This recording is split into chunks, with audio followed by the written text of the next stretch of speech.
5,000 kwa mwaka. Go and check your leaders. Check how many teachers we were employing every year before 2022. Ni 5,000, 4,000 kwa mwaka. Na katika manifesto yetu wakati tulikuwa tunaomba kura, tukasema elimu ni muhimu sana kwa wananchi.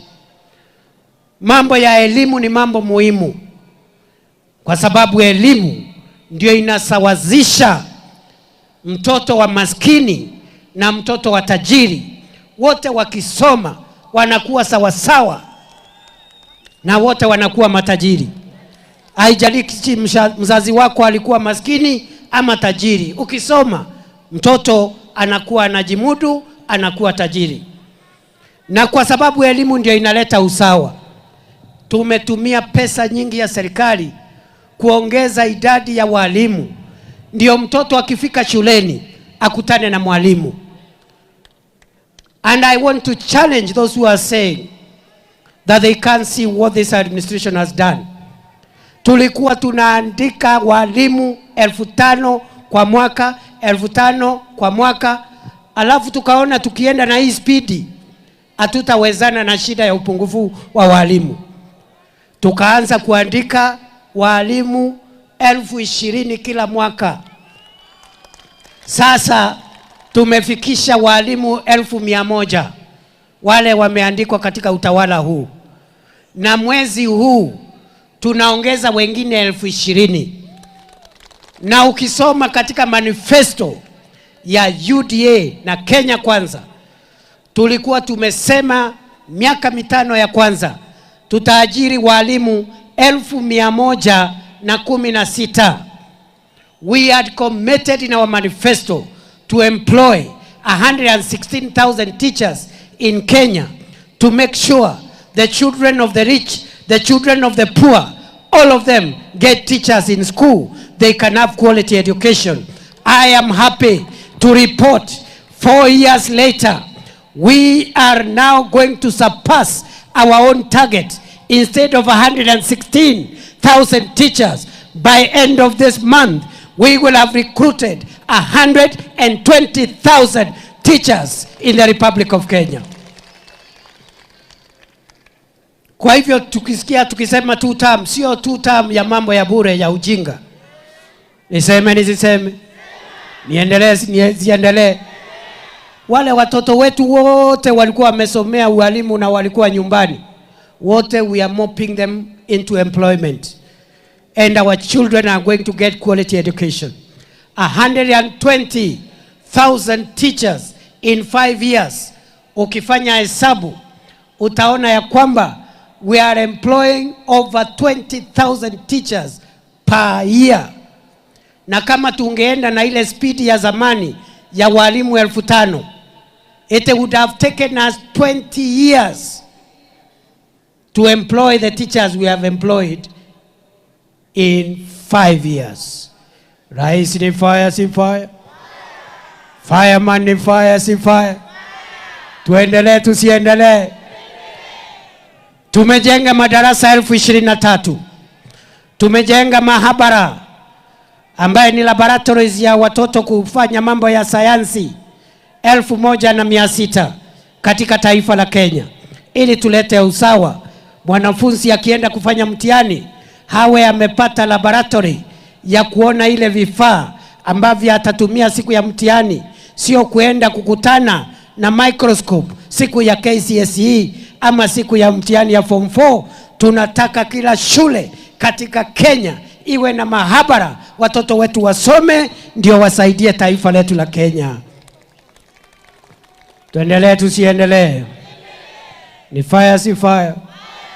Tumeongeza idadi ya wanafunzi katika vyuo anuai Technical Training Institutes kutoka 297,000 mpaka 718,000.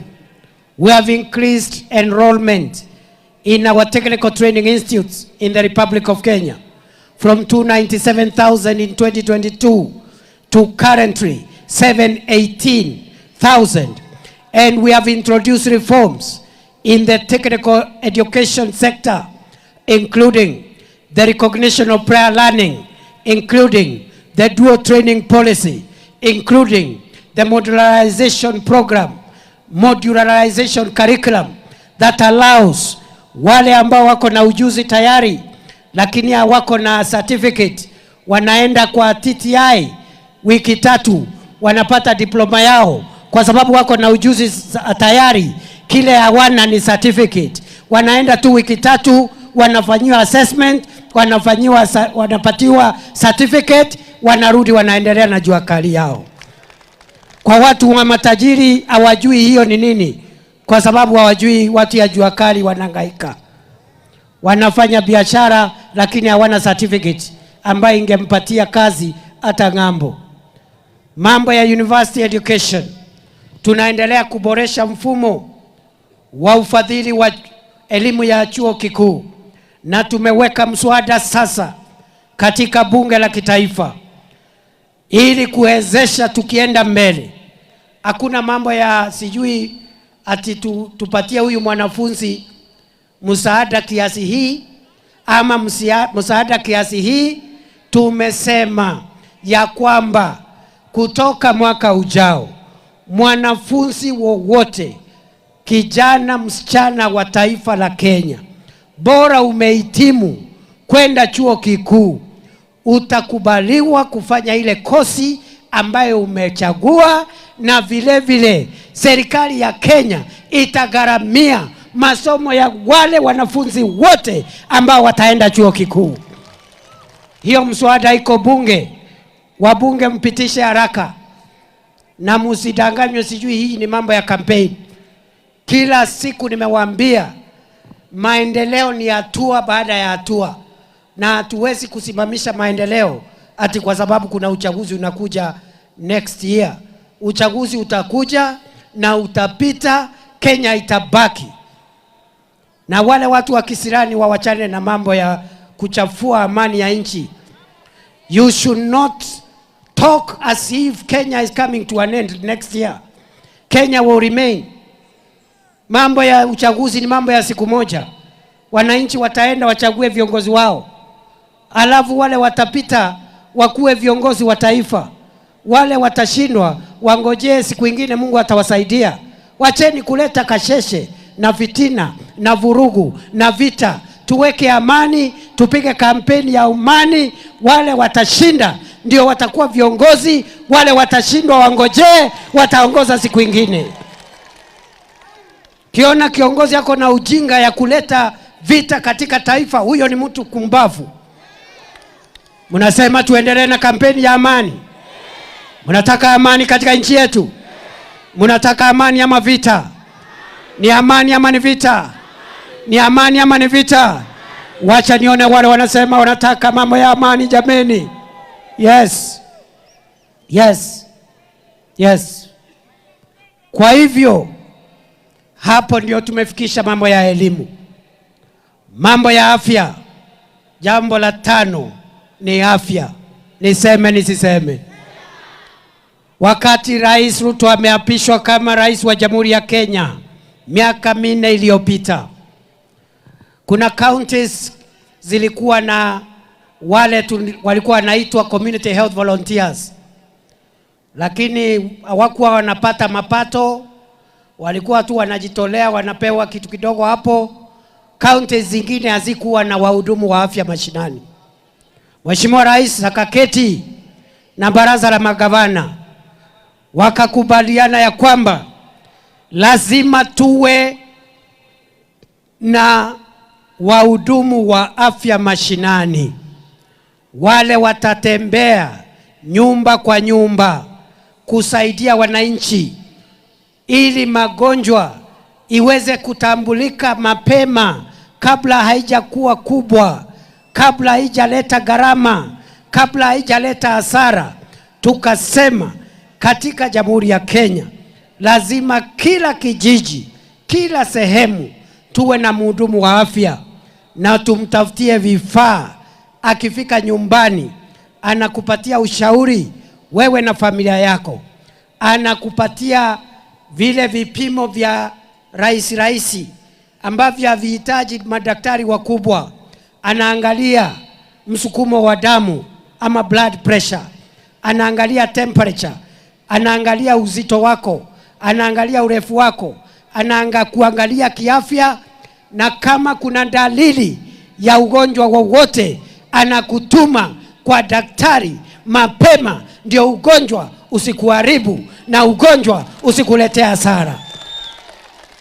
Leo wakati tunaongea, tuko na wahudumu wa afya katika kila pembe ya taifa la Kenya 107,000, 107,000 community health promoters in every part of the Republic of Kenya, every county, every sub-county, every ward, every village kuna wahudumu wa afya. Ni kweli si kweli?